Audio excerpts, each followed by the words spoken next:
All right, let's get started. We're going to do the chapter 4 lecture notes. So let's go ahead and go through those. The first thing that's here is a scenario. And so normally I have the students read it to themselves and then take a few minutes to answer the question. So we have January 1, 2022, Fitzgerald Rentals was established when it acquired 24,000 from its owners. So we learned back in chapter 2 that when you get money from owners, it's cash and common stock. Then we immediately took that 24,000 and we bought a car. We're going to lease the car to customers over 4 years. At the end of 4 years, we're going to sell the car for $4,000.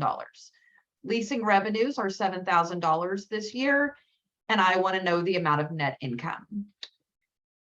So normally students hang out with the information for a while and they're like, all right, what's net income? And so they're like, net income is revenues minus expenses, right?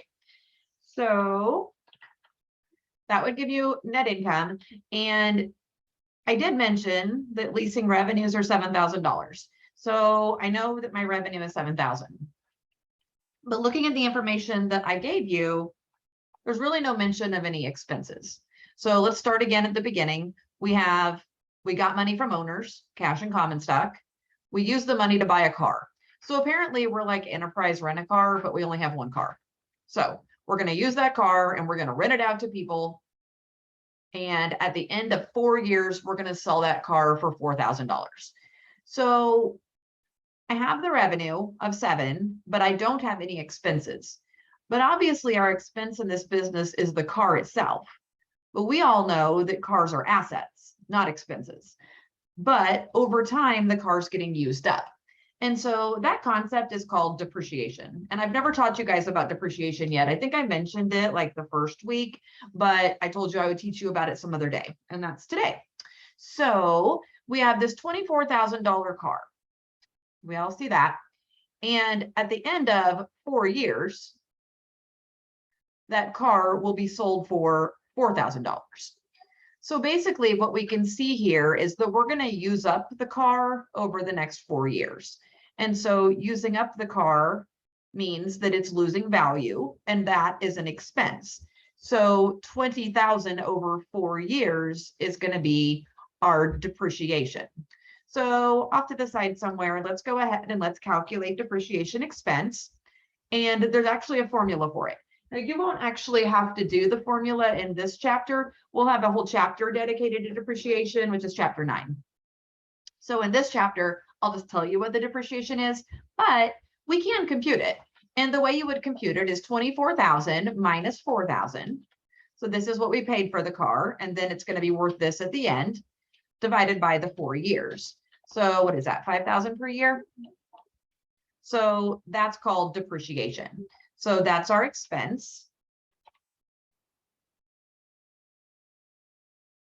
So our net income is $2,000.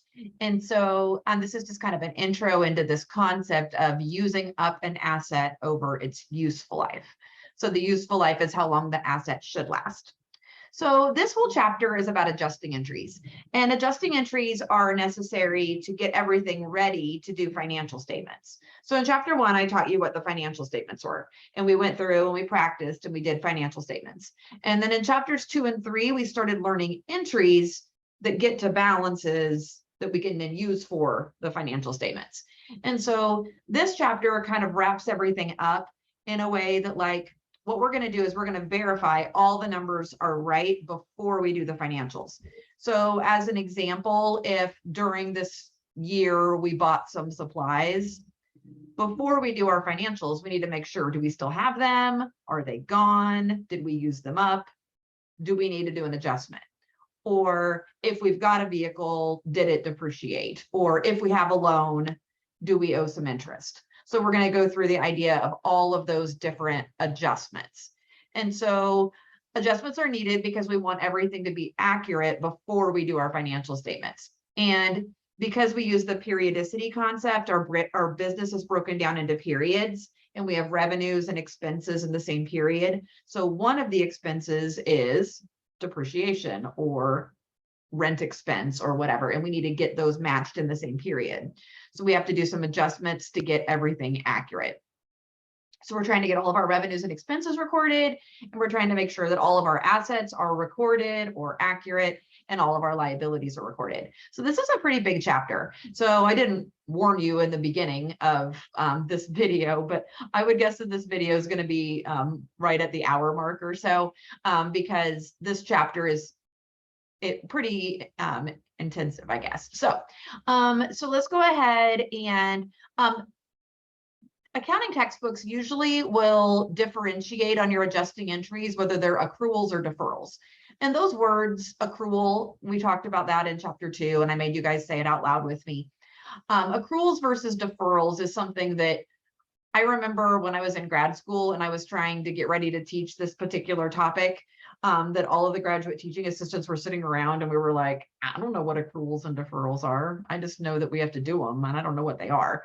And so my friends and I were talking about like how to differentiate between accruals and deferrals. And somewhere in our research, we decided that deferrals are dollars first, action later. And so I'm playing off of the D of deferral. So dollars first means that we spend some money and then, or we receive some money. So the dollar part of the transaction happens, and then later on, you're going to either earn it or use it up. So as an example, you buy supplies, you use them up later. You prepay your insurance, you use it up later. You get money from customers in advance, you earn it later. So those are all examples of deferrals. And so accruals are the opposite. They are action first, dollars later. So what I'm talking about here is your employees work for you and you owe it, you're going to pay it later. Or you got a loan and interest happens, you're going to pay it later. So those are some examples of some accruals. So regardless of whether they're accruals or deferrals, they all need recorded. And so what we have to do is we have to basically look through the whole trial balance. That's where we have all of our debits and credits of all the balances. And we're going to look at each account and be like, hey, is that right? Is that right? Is that right? To each one before we do our financials. So let's go ahead and we are going to do these financial or these adjusting entries for our company. And so the first thing I want to look at is the actual T accounts where we're currently sitting. So if we turn to page 5 for just a minute, I'm going to zoom out. What we have here is we have a list of a bunch of T accounts. Now, all the accounts have balances. So cash is sitting at $43,450 and supplies is $1,800, accounts receivables $4,000, and so on. Usually I put BB right here for beginning balance, but I put UA. And that stands for unadjusted balance. So that's the unadjusted beginning balance. And so it's not a beginning balance because it's not January 1's number. It's the number as of like before our adjusting entries. So we could pause right now and we could add up all of the debits of the unadjusted balances and it will equal the credits of the unadjusted balance. And so we could do a trial balance that's unadjusted. And what you'll notice here is I have a whole bunch of accounts that don't have anything in them. Supplies, rent, insurance, depreciation, interest, and income taxes. Those are all 0 right now. And my adjusting entries are going to put numbers into that. So let's go ahead and let's do the first one. So let me zoom back in. And so the first entry says, suppose Deanna's had received an $1,800 shipment of supplies in September. When counting the supplies on December 31, we only have $800 worth of supplies left. So we started off with $1,800 in supplies, and we bought those back in September. But on December 31, we're getting ready to do our financial statements. So we're getting ready to do income statements and balance sheets and cash flows. And the question is, do we still have those $1,800 in supplies? So let's go look at our T accounts. So what we see is we see the supplies T account showing a balance of $1,800. Now it's a debit, and that's because, and remember debit means left, it's a debit because assets have debit balances. So the $1,800 is sitting there, but we went out and we physically counted them and we only have 800 left. So really, we do not have 1,800 in supplies. We only have 800. So what we need to do is we need to remove some from supplies. We need to reduce the supplies balance. So our entry is going to reduce supplies, and then there will be an account that matches. Now, when we're doing adjusting entries, they're really pleasant. I think they're pretty easy to understand, because what we see here is we have accounts that are like cousins. So when I do the supplies entry, there should be another account that has the word supplies in it. And here it is, it's supplies expense. So what I do is in class is I make the students turn to this page and I'm like, all right, what are the two accounts that say supplies? And they're like, supplies and supplies expense. Then I'm like, which one gets debited? So one account needs debited and one account gets credited. We know that ADE have debit balances, assets, dividends, and expenses. So expenses have a debit balance. And so I'm going to need to put some in here, and I'm going to remove them from supplies because the supplies balance needs to go down. So what we're going to do is we are going to do a journal entry. And that journal entry will be a debit to supplies expense and a credit to supplies. So the amount of supplies that we used up is $1,000. And so when we look at this, thank you. So when we look at this, we used to have 1,800 of supplies, but when we counted them on December 31, only 800 are left. So we have used up $1,000 worth of supplies. So I tried to put that like into your notes in words for students that like miss class that are just reading them. And so when the supplies were originally purchased, we put them in the supplies account and asset. Now we've used up the supplies. So we remove them from the supplies account and put them into supplies expense. Supplies expense then shows how much we used this period. So the next entry we need to do, it says, suppose that Deanna's had paid $12,000 for 6 months rent on November 1.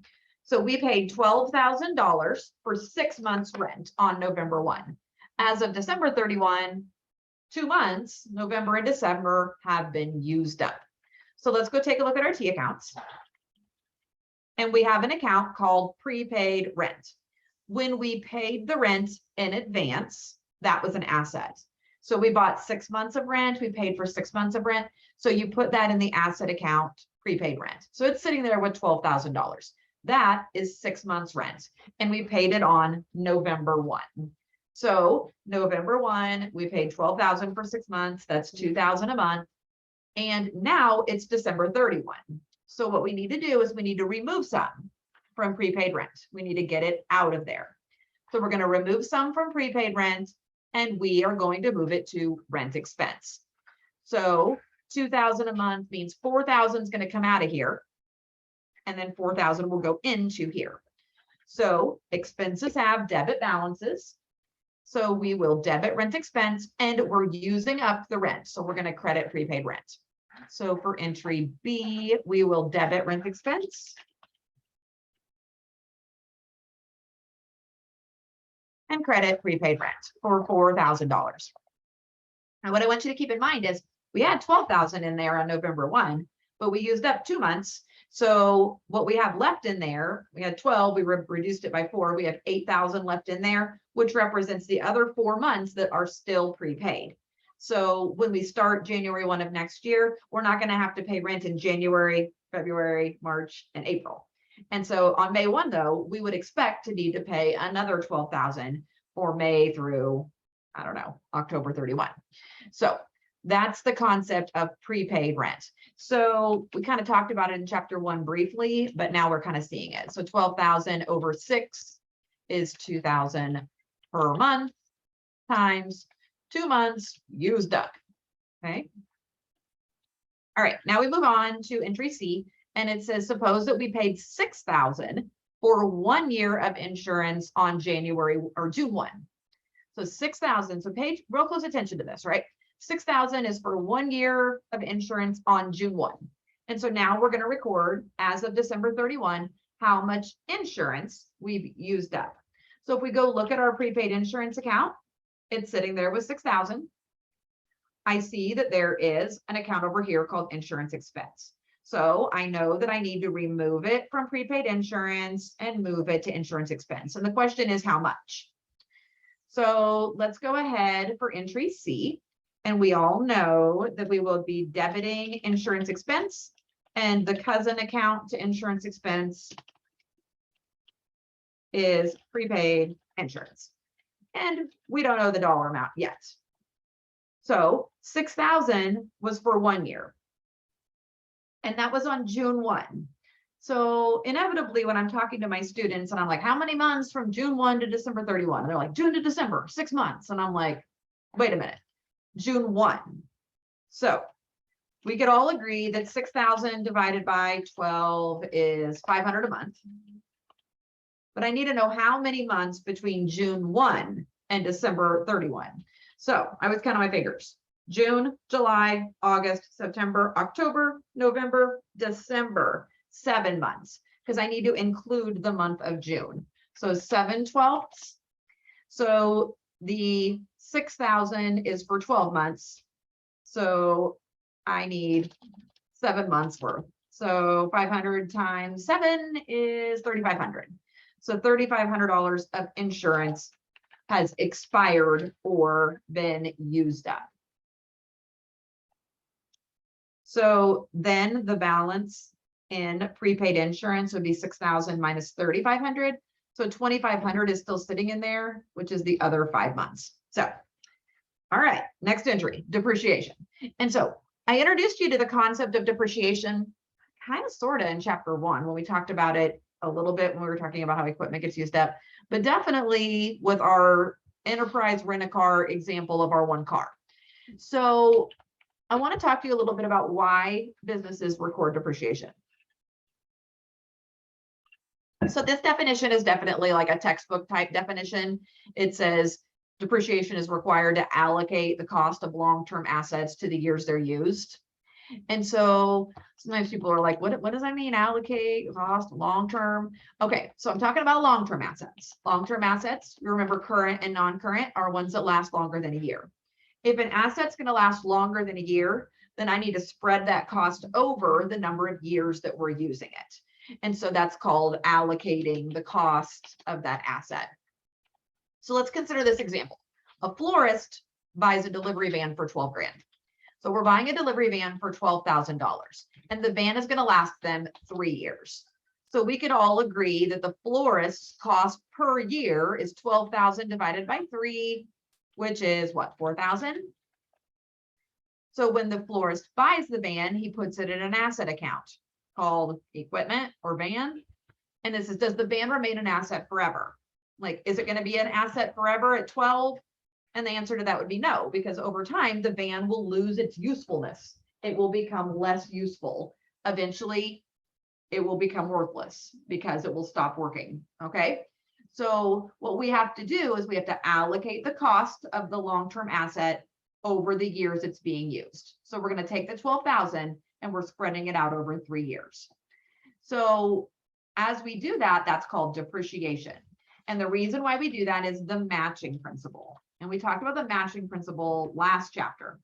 So it's the matching principle, which says we match revenues and expenses in the same period. So all of the expenses that relate to operating your business need to be on the same income statement as the revenue. So what we're going to do is we're going to use, so you would think that like when you use up supplies, you move it to supplies expense. And when you use up rent, you move it to rent expense. And when you used up insurance, you moved it to insurance expense. So if we use a van, you would think that you would just move it to van expense. And so you would just reduce van expense, like you reduce supplies. We actually aren't going to do that. So we are going to use depreciation expense, but instead of just crediting prepaid insurance or prepaid rent or supplies, we are going to use a contra account. And that account's name is accumulated depreciation. And so you've never learned about a contra account before. So remember when we first started talking about our T accounts and in chapter 2, let me go find that. I don't know if I saved it. Kind of weird. But remember when we first started talking about the T accounts. Let me look here.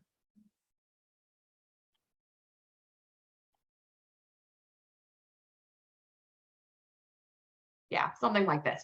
And we had assets, liabilities, our two kinds of equity, and then our red ones. And we said ADE or debits. So what we're going to talk about now is a contra account.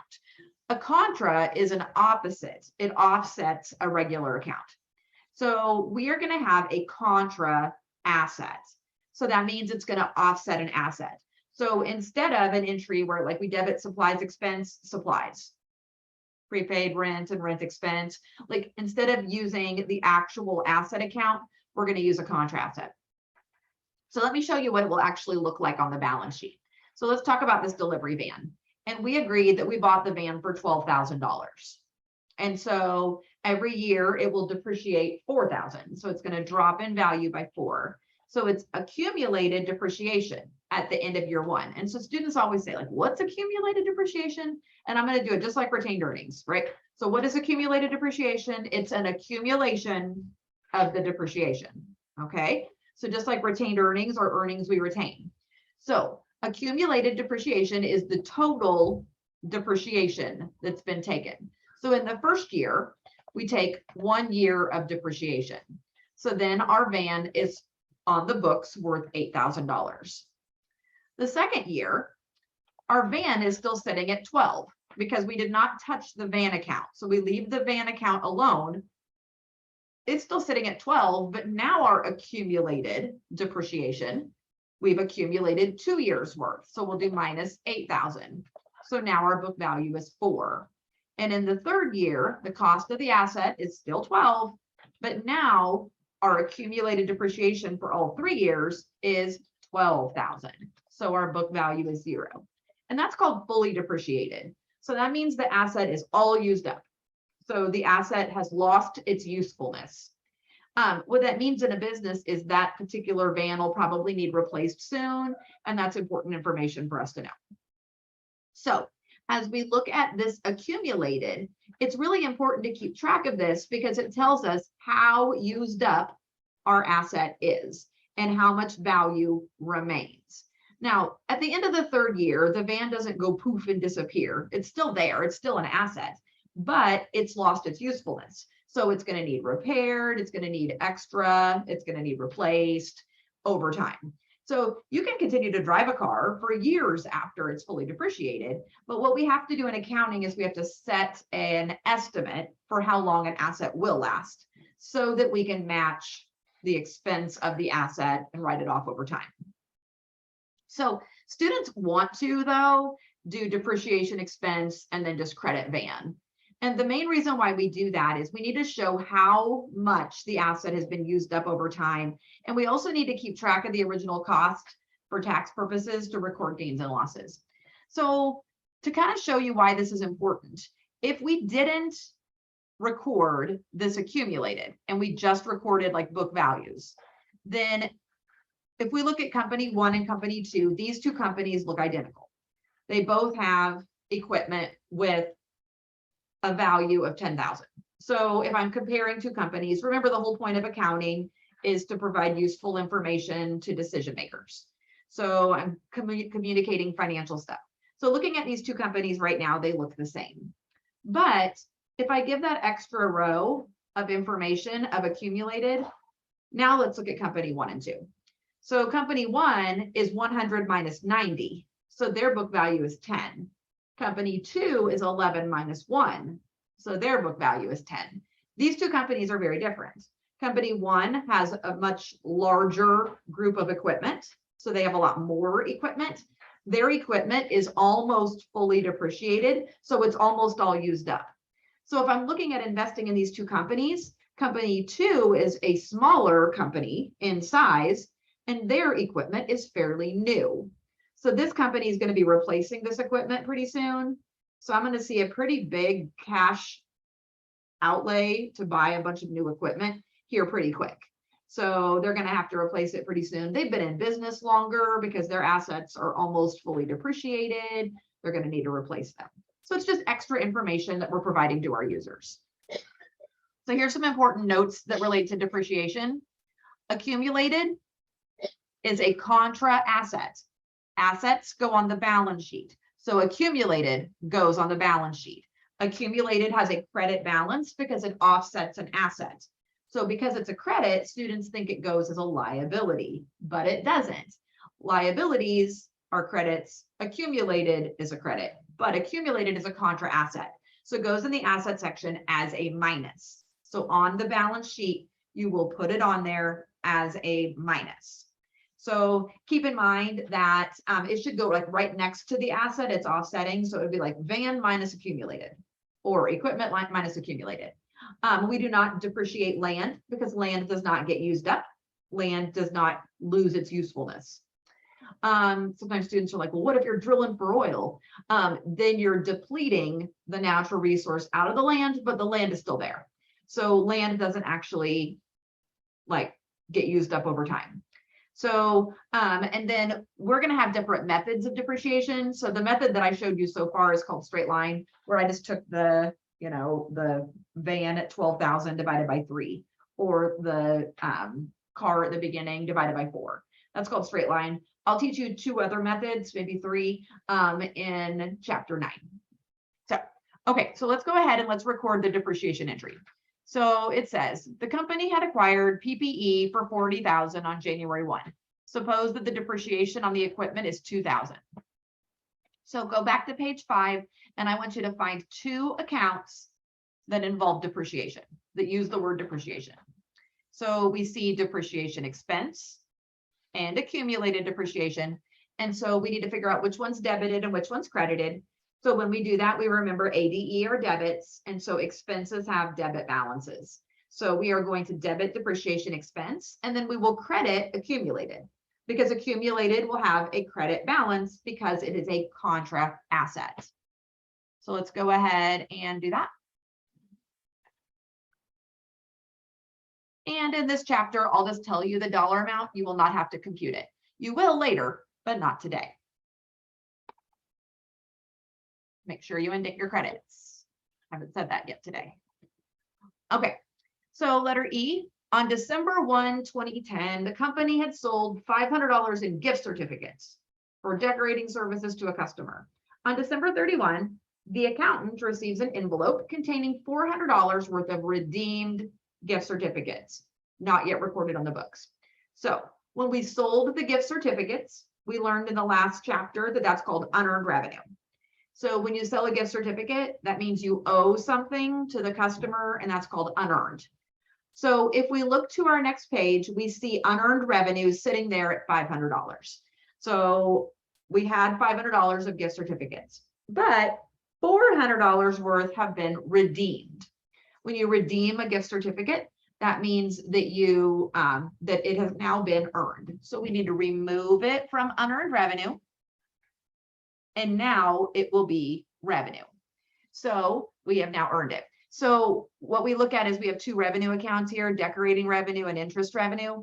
Interest revenue is going to be interest, and so this is just going to be regular revenue. So I need a debit here, and that will bring the balance of unearned revenue down to 100. So I'm going to debit unearned. We actually learned this entry in chapter 3, so this one's a review. And then credit revenue. And I think specifically it was called decorating revenue.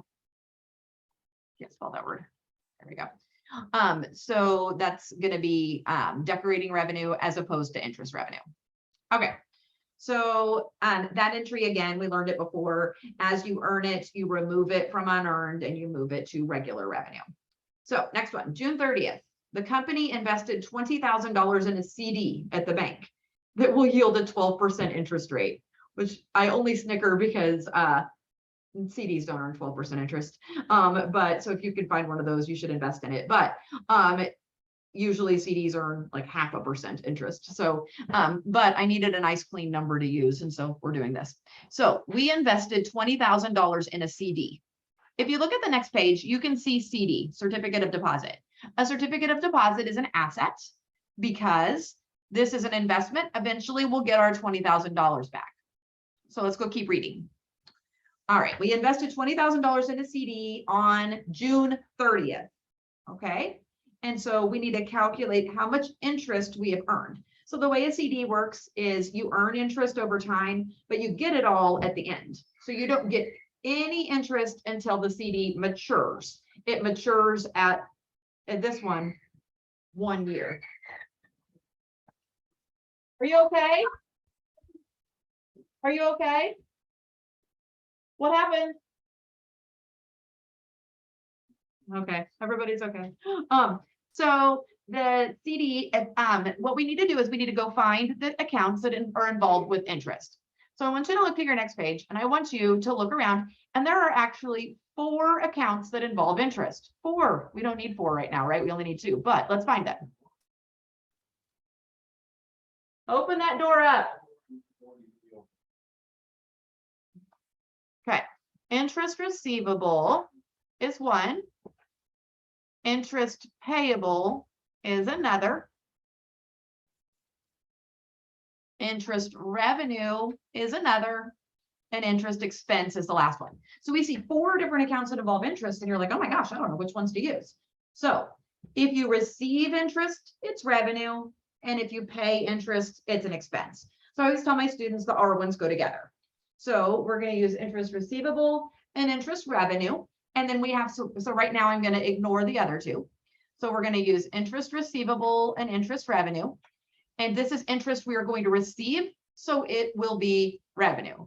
Revenues are credits. We know that because ADE are debits. So in this entry, we will debit the receivable. This is interest we're going to receive in the future, just like you're going to receive money from customers or whatever. So what we're going to do is we're going to debit interest receivable and credit interest revenue.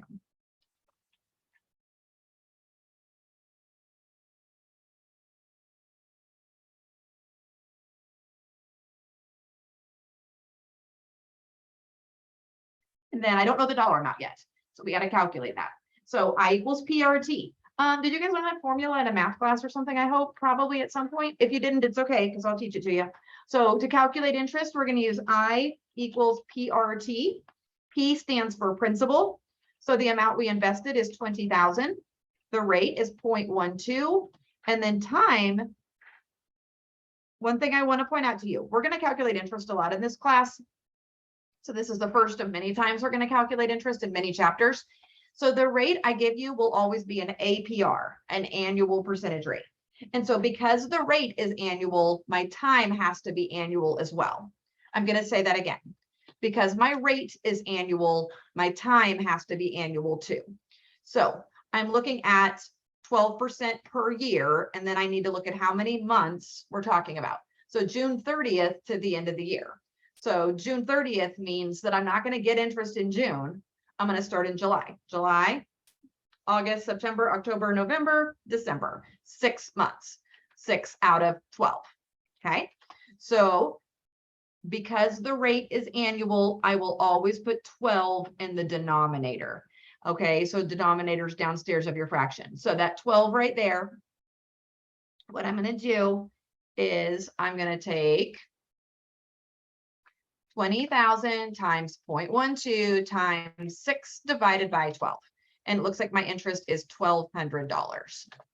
Okay, so then I will put 1,200 here and 1,200 here. So that's how much interest I've earned so far. Now, I'm not going to get any money today. So something I should point out on our adjusting entries, none of them involve cash ever because the cash is already received or the cash is already paid. But what we're doing is we're doing the action part of like, how, when are we going to actually earn it or whatever. And so we're not going to get the money today on 12/31. We're going to receive it some other day. So that's why we're putting it in an interest receivable. All right. So now on the other side of this, we borrowed a note from the bank for 30,000 on January 1, due with all interest on June 30, 2011. So look at this loan. We got it on January 1, and we're not going to repay it till June 30th of the next year. So this is an 18-month loan. Okay. Now, I understand that normally when you go to the bank, you make monthly payments on loans, and we will do that in chapter 10. But right now, we're just going to borrow money and then repay the lump sum at the end. Okay. So because you're not ready to compound interest and stuff yet. So this is interest we will have to pay in the future. So let's start with that. I need my other two interest accounts, interest payable and interest expense. And I need to figure out which one's debited and which one's credited. Remember, each of these adjusting entries, my accounts are cousins, right? So the expense is what we pay, the revenue is what we receive. The R1s go together, and then interest expense and interest payable go together. So what we're going to do is we're going to debit interest expense because expenses have debit balances, and credit interest payable. So I need a dollar amount. Okay, I equals PRT. And so 30,000 times we're paying 10% interest. It's 10% annually. So I need my time to be annual. Now, that means the January 1 through the end of the year is 12 out of 12 because it's the entire year. Students want to put 18 down here, but because this rate is an annual rate, this time has to be annual as well. So it's 10% annually. So on this loan, if it lasts for 18 months, we're going to pay more than 10% in total. So 30,000 at 10% is 3,000 for one whole year. Now, when you're putting that in your calculator, sometimes students get a little freaked out by like fractions and calculators, but I just take 30,000 times 0.10 times 12 divided by 12. And so you just keep going, moving from left to right, and it's fine. So $3,000. So next year, we'll do another 6 months, and that'll be another 1,500. So when we repay this loan, we'll have to pay 34,500. But we won't do that till June 30th of 2011, so we don't have to worry about it. All right, next item is income taxes. And so sometimes students are like, you're already teaching me taxes. I'm not ready to do taxes. I gave you the number. You don't have to calculate taxes. We're not doing tax returns. So my number is 26,110. And I need two accounts that involve income taxes. So looking here, it looks like we have an income tax payable and we have an income tax expense. Expenses are debits. So debit the expense and credit the payable. This is money we will pay some other day. Income tax expense, income tax payable. And the very last one, we have a dividend. All right, we have a dividend. And we are declaring a dividend. So far, I've never taught you the journal entry for dividends, but I keep saying ADE or debits. So you know that dividends are a debit. And in this case, we are not going to pay it yet. So all this time, I'm trying to pay a dividend, but we're not. We're not actually paying it yet. We're going to pay it in the future. So on December 15th, 2010, we declare a dividend payable on January 15th. So I need two accounts that involve dividends. Here is one, and here is the other. This is a dividend I will pay some other day. Dividends have a debit balance, ADE. So I will debit dividends, credit dividend payable.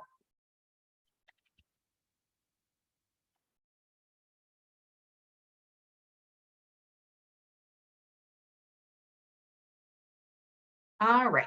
So from here, what we need to do is we need to now post all of our journal entries into the T accounts. Now, we've been posting for a long time now, so we're good at posting, but we need to be very methodical as we do it. And then we need to come up with our balances.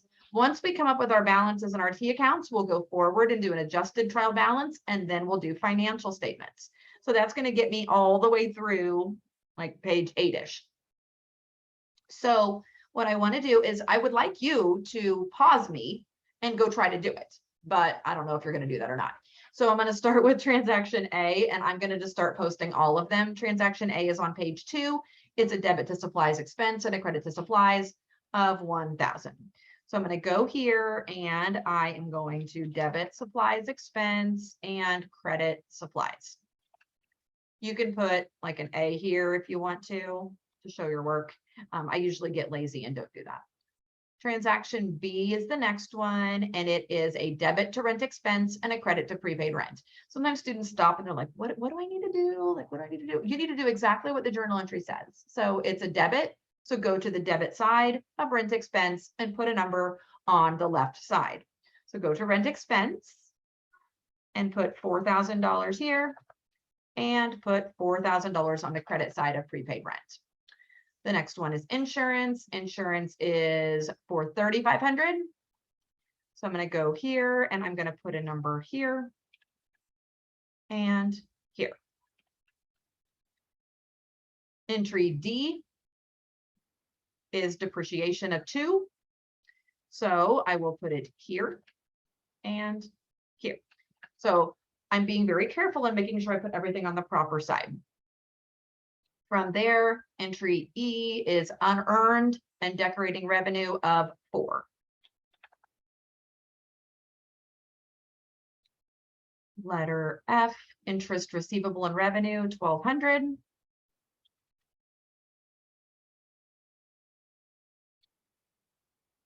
Letter G, expense and payable, 3,000.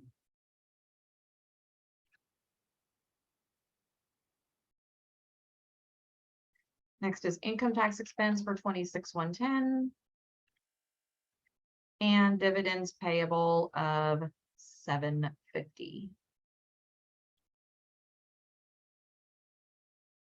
Okay, so now we're done and we need to come up with the balances in the T accounts. Most of them just have one number in them, but some of them we need to compute. Everything else is pretty good. This one is a balance of 100. This one is 120,400. And everything else pretty much has 1. So you can pause me as you need to. And the next thing we need to do is we need to come to the next page and do an adjusted trial balance. An adjusted trial balance is a trial balance after our adjusting entries. So this word adjusted, last chapter we had unadjusted because we hadn't learned adjusting entries yet. So you can do an unadjusted one like every day, but an adjusted one is after your adjusting entries. So what we're going to do is we're going to move all of our balances. So to save you time, I put the words in for you so you don't have to write them all. It's receivable, 4,000, 8,000, 2,500, 20,000, 3,000, I think. Interest receivable, nope. 1,200. Depreciate or PPE 40,000. Depreciation is 2. Accounts payable 250 and 750. Under revenue is 100. Notes payable is 30,000. Interest payable is 3,000. 26,110. No idea what common stock is. Common stock is 10. Retained earnings is 0. Next is dividends. It's 750. Decorating revenue is 120,400. Interest revenue is 1,200. Wage expense is 32,000. 1,000. Telephone expense is 500. Supplies expense is 1,000. Rent expense was 4,000. Insurance expense was 3,500.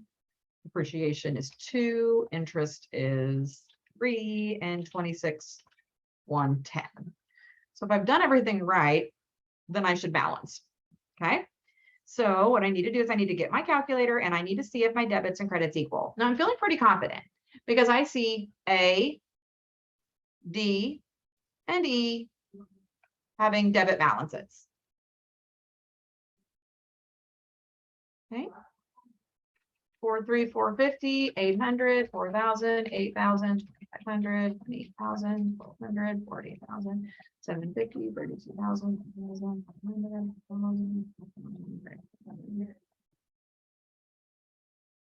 193, 810. No idea if I added right because I kind of did it fast.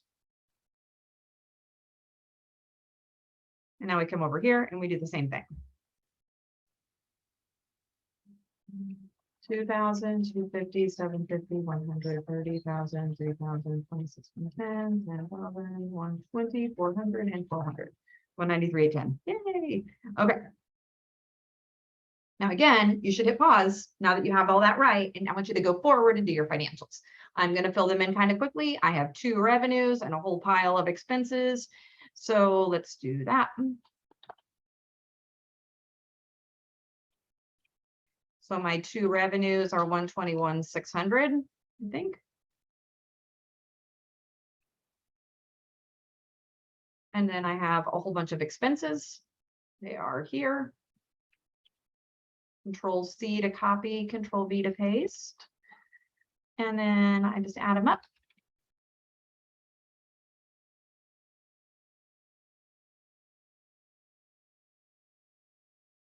$73,110. And then from there, I'm going to do revenue minus expenses.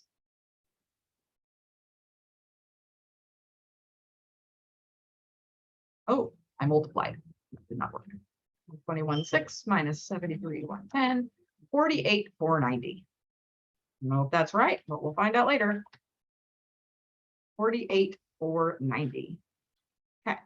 Next, we're going to do our statement of retained earnings, and I'm having you write your formula for retained earnings over and over again so you don't forget it. So we're still writing it. If you don't know it yet, today's a good day to learn it. Beginning retained earnings is 0. Net income is 48,490. The dividend is 750. So my ending retained earnings is 47,740. Again, I don't know if that's right, but we'll find out because the next thing we need to do is make our balance sheet equal. Now, when we go on to do our balance sheet, remember that we can do current versus non-current. Also remember that accumulated is subtracted on the asset side. Accumulated is subtracted on the asset side. So for my current assets, I have a whole pile of them. It's all of these. These are all current. Okay, so the total of my current assets are 43,450, 800, 4,000, 8,000, 2,500, 20,000, and 1,200. 79,950. Now, I kind of messed up in the notes, and I wish I would have done it differently. I need to go back in and fix it, but what I've got here is PPE net of accumulated, and that means subtract accumulated. So what I need to do is I need to look at my PPE and net it with the accumulated. So normally I put it as a separate line and it's minus, and I didn't, and I feel guilty about that. I need to fix it. So I'll try to remember to fix it before I teach this class again. So 40,000 minus 2, which is 38. So, Mom, do I need to send 4 down there? No. 79,950 and 38,000, 117,950. Now, again, I'm not sure if I have that right, but we'll find out. The next thing I'm going to do, because we want to know, we'll balance. And if we balance, then we know we have it right. So let's go look for our current liabilities. And they start with accounts payable. Now, don't include accumulated, because accumulated was minused on the asset side. So I'm going to take all these liabilities. They're all current, by the way, because that one note payable we have, remember that we owe it on June 30th of the next year. So it's less than a year. So it's a current asset or current liability, I mean. Okay, and then I see common stock at 10. I'm going to remember that. So don't forget. I'm tired of scrolling. 250, 750, 100, 30,000, 3,000, and 26,110. 60, 210 are my liabilities. I don't really want that one to be underlined. Okay, and then my retained earnings. Now, if you go back to your trial balance, your retained earnings is 0. But we all know that retained earnings is actually ending retained earnings. So we need this 47,740. So I'm going to put the 47,740 for a total of 57,740. So then my liabilities and equity is 60,210 and 57,740.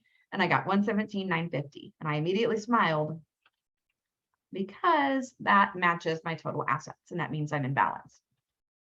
Okay, last thing I have to teach you today is the closing entries. So after we get all done doing our financials, we are now ready to start over for the next year. So before we can start over for the next year, we have to do our closing entries. So I don't know if you have any accountant friends, you probably don't, but if you did, they talk about closing being a super busy time because they're having to get everything ready for the next year. So the closing process is one of the last steps in the accounting cycle. It is the last step, except for after that, we do one more trial balance. And so what we do is we have to get rid of our temporary accounts. So we have to get all the accounts ready to go forward the next year. So permanent accounts are ones that stick around, right? And so we are going to say assets, liabilities, and owner's equity. So the balance sheet ones. These are the ones that stick around. We do not close them. At the end of the year, we don't just take our cash and throw it away. Okay, because it's the end of the year. We're like, oh, it's December 31. I guess we're going to throw out our cash. We don't say, oh, it's okay, customers that we're going to receive money from. You don't have to pay me because it's December 31. We start over. That doesn't happen. Okay, all these accounts carry forward the next year. So all of these are called permanent accounts. So permanent accounts are ones that stick around. The next kind of account is temporary. Temporary ones do get closed. And so those are revenues, expenses, and dividends, the red ones. The temporary ones are going to get closed. We will zero them out because every year we will start over with new revenue. Just like every year when you get a W-2 from your boss, it's just that year's number. So revenues, expenses, and dividends do get closed. You do zero them out. So on the next page, I'm going to show you the journal entries to do the closing entries. So what we do is we close the red ones. See that? We close the red ones to retained earnings. So we're going to go ahead and learn that process. So what we're doing is we're zeroing out the revenues. So on the next page, what I used to do is I used to try to have them go back to the T accounts on page 5 and update them, but then like that doesn't match your adjusted trial balance. So I want page 5 of T accounts to match page 6 of your notes. So what I did was I just took the T accounts and started with the balances from page 5. So those became beginning balances. So now these are all adjusted balances. I could have put AB adjusted balance, I guess. I don't know. And so what I want to do is I want to do the closing entries. So the first thing I need to do is I need to close my revenues. So I want my revenues to be 0. I want my revenues to be 0. So I want to make them 0. So the only way to make them 0 will be to debit them. So I will debit here and debit here to make these accounts 0. That will make the account 0. And so by debiting revenue, now the balance in decorating revenue would be 0. And then the other side of it, I'm going to close them to retained earnings. So I have 2 debits. So the credit will be 121.6 to get rid of the revenue. So you see that yellow entry kind of going together, right? So what we're going to do is we're going to, on 12/31, debit decorating revenue. Now this will be the only time you debit a revenue because we need to zero it. So 120,400 and then debit interest revenue for 1,200. And then your credit will be retained earnings. Now the debits and credits have to equal. So these 2 debits have to equal this credit, which happens to be total revenue, right? Because that's all the revenue. So that's the first step in the closing process. Step 1, close all revenue to retained earnings. Skip a line. And the next thing we're going to do is we're going to close all of our expenses. Now, expenses have debit balances, right? So to close them, you need to credit expenses. This is the only time you credit expenses because most of the time we debit them, but this time we're closing them. So we're zeroing them. So all of our expenses are sitting there with debit balances.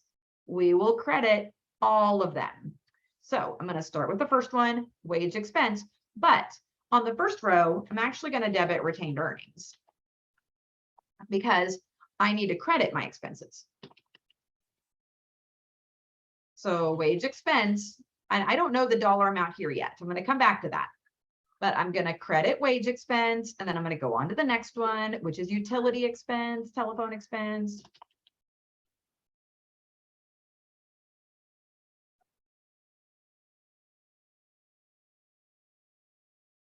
After telephone is supplies, rent, insurance.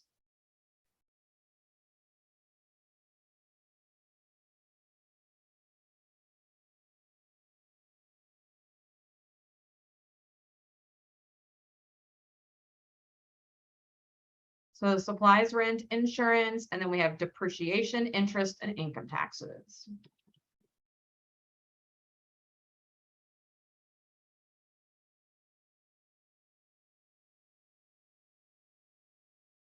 Comes with calc. And income tax expense. So that's the biggest journal entry you've ever done. Look at it. We're not done with it yet, but it's going to have a whole bunch of credits because we're closing all of our expenses. Sometimes students do them each individually and they're like retained earnings, wage expense, retained earnings, utility expense, retained earnings, telephone expense. And that makes it really like a lot of entries. So we're doing one giant journal entry together. I need all of those dollar amounts from down here. And then you would actually post them like we did on the yellow one. So you would actually put a number over here and we could make it another color. Okay. So then we will do it here and so on. And you could do that. I'm not going to because I'm lazy. Okay. So utility expense was 1,500, 1,500, 1,000, 4,000, 3,500, 2,000, 3,000, and 26,110. So we'll find out. I'm going to add those up.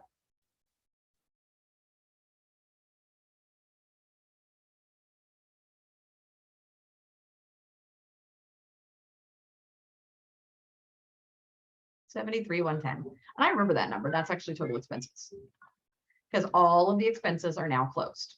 So that is step 2. So I'm going to go put that 73,110 for retained earning. You can just change it to another color and we can pretend like we did each of these. And then I'm just going to put like, you know, ... and keep doing it. Okay. So 73,110 gets debited to retained earnings because I debited in this entry. Last entry, 1231, close dividends. Dividends is a debit balance. Don't close dividends payable. Dividends payable is a liability. Liabilities do not get closed. Close red, revenues, expenses, and dividends.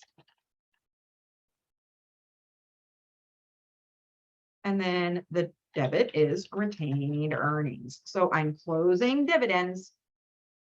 So dividends is sitting here with 750. I'm crediting dividends.